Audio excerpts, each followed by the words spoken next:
नाम तो इसका प्रगति यात्रा है, लेकिन जो हालात है मैं समझता हूं कि ये दुर्गति यात्रा आम जनता के लिए साबित हुई है। घोसी विधायक और अरवल विधायक महानंद सिंह ने नीतीश कुमार के प्रगति यात्रा को बताया दुर्गति यात्रा। नमस्कार, मैं हूं राजेश कुमार और आप देख रहे हैं जहानाबाद दस्तक। नीतीश कुमार के प्रगति यात्रा के दौरान घोसी विधायक और अरवल विधायक जहानाबाद के सड़कों पर चलने लगे पैदल।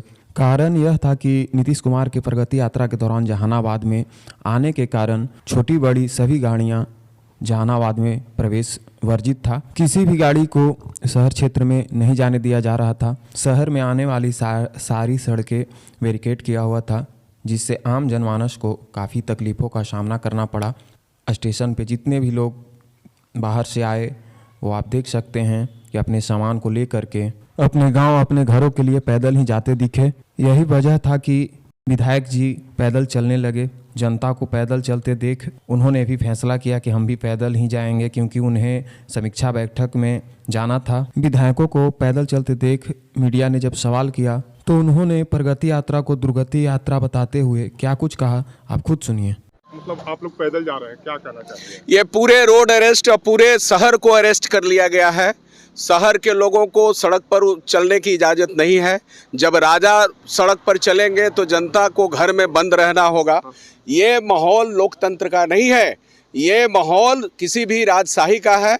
और भाजपा ने राजशाही को स्थापित करने के लिए ये जो माहौल बनाया है, इसका सबसे पहले मैं विरोध करता हूँ। और इसी के खिलाफ माननीय विधायक घोसी रामबली सिंह यादव के साथ हम लोग इनके आवास से करीब 5 किलोमीटर हम लोग पैदल कि इस रोड अरेस्ट के खिलाफ ये घर में अरेस्ट किया जा रहा है। जहां कहीं से रिपोर्ट मिल रही है कि जनता सवाल करेगी, जनता झंडा दिखाएगी, जनता पूछेगी, तो उनको घर में ही अरेस्ट कर लिया जा रहा है, उनको पकड़ करके जेल में बंद कर दिया जा रहा है, छात्रों पर लाठी चलाया जा रहा है। ये किसानों के साथ दुर्गति की जा रही है। जो लोग बिजली बिल में धांधली हो रही है, बिजली बिल वाले जो उपभोक्ता हैं उन उपभोक्ता के साथ दुर्गति हो रही है, और ठेकेदार और अफसरों के साथ प्रगति हो रही है। ये प्रगति ठेकेदार और अफसरों के लिए है और आम जनता के साथ दुर्गति का यात्रा है। विधायक जी, स्थानीय विधायकों को बुलाया गया है, इन सारी बातों को आप मुख्यमंत्री के सामने रखेंगे? पूरे हमने करीब 13 सूत्री मांग को लेकर के हमने स्मारक पत्र तैयार किया है। वो स्मारक पत्र है, मैं आपको स्मारक पत्र आप देख लीजिए। ये स्मारक पत्र हमने तैयार किया है। ये 13 सूत्रीय स्मारक पत्र है। मैं जा कर के माननीय मुख्यमंत्री जी को दूंगा और इसमें बहुत सारे सवाल हैं।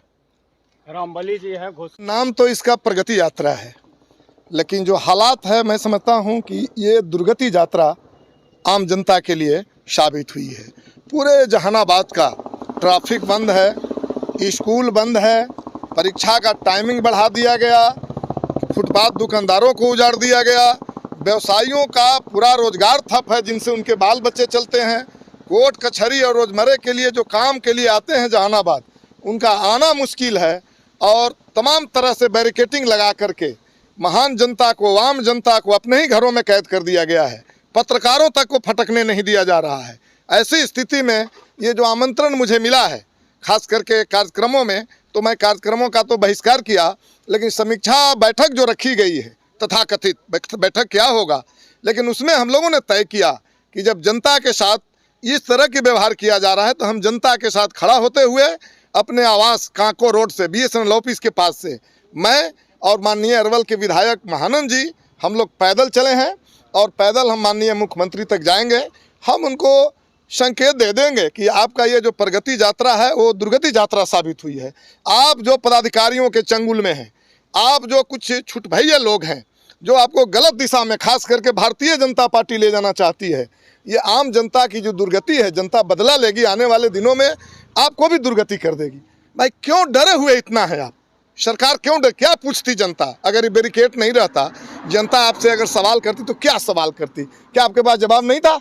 आपने जातीय गणना कराया था, 65% आरक्षण हो गया, और बाद में आपने 9वीं अनुसूची में डबल इंजन की सरकार है जो लोकसभा में प्रस्ताव लेकर के जो नहीं डलवाया, जिसके कारण आरक्षण से लोग वंचित हो गए।